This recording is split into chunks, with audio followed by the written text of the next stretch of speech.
Hey, badass business owner. So you're growing your business, you're starting to take on more and more, and you have decided to start hiring employees, or maybe you've had employees, but your machine is getting a little bit more well-oiled, and you're starting to spend more and more time working on the business versus in the business. But the problem is, because you built the business on your name, one of the problems that you keep running into is the fact that all of your past customers and clients, as well as new ones coming aboard, always want to deal with you versus dealing with your employees or somebody that you've hired to answer the phones. And you're finding it very frustrating because you're having a hard time getting folks to use the proper channels that you've set up in your business.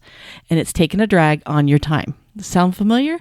I know for some of you guys that is a problem. And it actually is a big problem for folks as they start to get their act together and start spending more and more time working on the business versus in the business. So the question becomes, how do you make that transition, and how do you get people moving over to the right people where they don't have to talk to you all of the time? Well, it kind of starts, it's going to be gradual. I like to say that there's some switch that you can flip and all of a sudden it's going to be better and there's some magic, and everything comes to life. That's not the way it works. Now, what you can do is you can set the tone for new customers much easier than past. So you kind of need to have two different plans.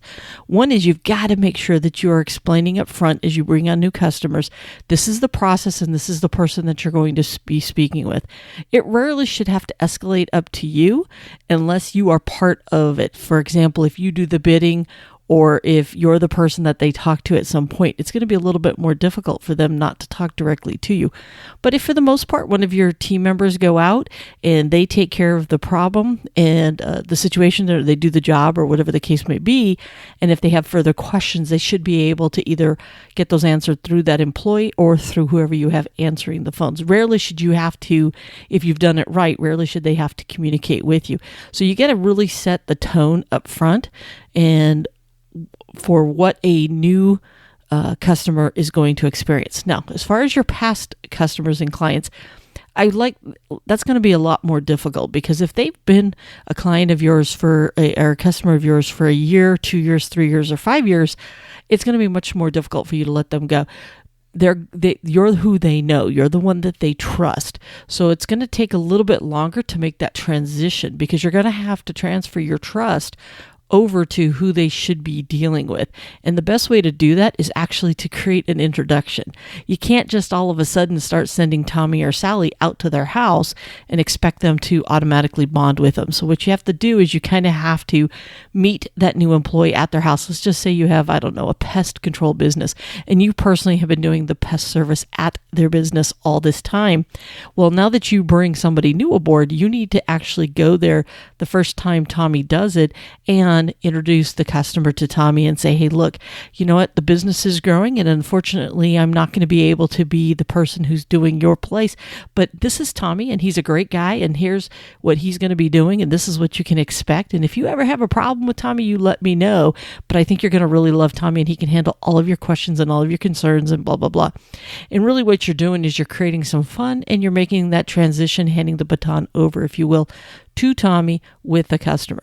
Now, is that going to work every single time? No, but it will work more than it doesn't. And even if that helps you transition at least half the customers over, it's going to help you a lot. But you can't just expect for a new person to show up and take over that account without them still contacting you. They're going to, you're who they trust. So you what will happen is slowly the older folks that have been with you for a while are going to make that transition to whoever their new tech is or whoever their new person is. And the new customers coming in, if you're doing it right, they're not going to know any other way than how they're introduced to your company. Now, if you choose to be the face of your company, that's going to make it a little bit more difficult as well. And I'm all for you being the face of your company, especially in your local community. I think that helps you a lot. But what you have to do is make sure that when you are the face of the company, that you talk about your team a lot and the faith in that you have in your team and what you're doing to help your team really stand out and make a difference in the community and with what they're doing and how much you trust them. You kind of have to sell them on that it's a package deal. You get all of us, and this is the process that you use. You need to make sure that in some cases you hand the phone over and the phone number to the new person. So, because they're going to have your phone number saved. So you may have to get a secondary phone and forward the new calls over to whoever you want to take those calls. I know somebody recently who's done that, and I was like going, who on earth is calling me? And it turns out it's their new secret squirrel number, because they've actually started forwarding the phone from the old way that people contacted them to the new person that they want them to be able to talk to. And that's very common for people to do. So don't be surprised that if you've given your phone number out to Tom, Dick, and Harry out there, don't be surprised that you're going to continue to get those calls. You kind of have to move, let your family and friends and the people that you care about know about the new phone number as you transition that phone number of the business over. So it's just a good thing to know that even if you're not at this point yet in your business, you need to start thinking about this, because when the day comes for you to give that phone number and that phone to somebody else, that you are going to have to set up a personal phone or a different phone for yourself, a different business phone, versus the one that you've been using for all the incoming calls. So you got to kind of work your way through all the different pieces of communication that you have out there. So this way, for example, on the postcards, it goes to a set number or person. Same thing with your website, everything else. You kind of have to take a step back and say, hey, this is how I've put everything out there in the world into Google business pages and Yelp, all these different things.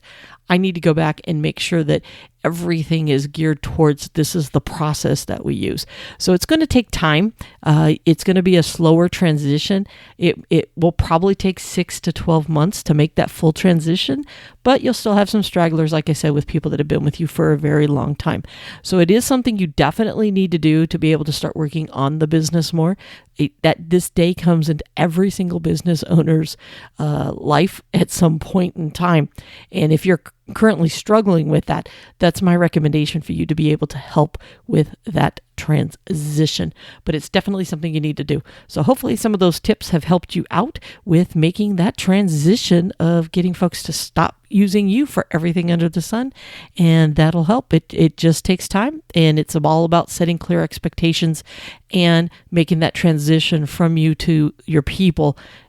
Do it in person as much as you can. I think that's going to be the single biggest thing, especially when someone's been a client of yours on monthlies. If you do any kind of business with monthlies or quarterly or something where they see you on a regular basis, you're going to have to do that transition of physically handing it over to somebody else in front of the customer that's going to be able to do it. You can't just tell them, hey, Tommy or Susie's your new person, without introducing who they are and transferring your trust from you over to them to help them out with that. So just some little tips to help you out with that piece. And with that, get out there and be the badass that I know you are. Hey, badass business owner, before you go, as you know, I'm a huge believer in you knowing your business numbers. After all, it isn't about how much you sell, it's about what you keep. And the best way to grow your profits is to start diving in and understanding those business numbers. To help you on this journey, I have created the Know Your Business Numbers course. We will walk through how to read your profit and loss statement. You'll learn the key calculations that'll help ensure that you're making a healthy profit on all of your products or services, plus a ton of other good stuff that'll help you learn how to use those business numbers to create even more sales and profits.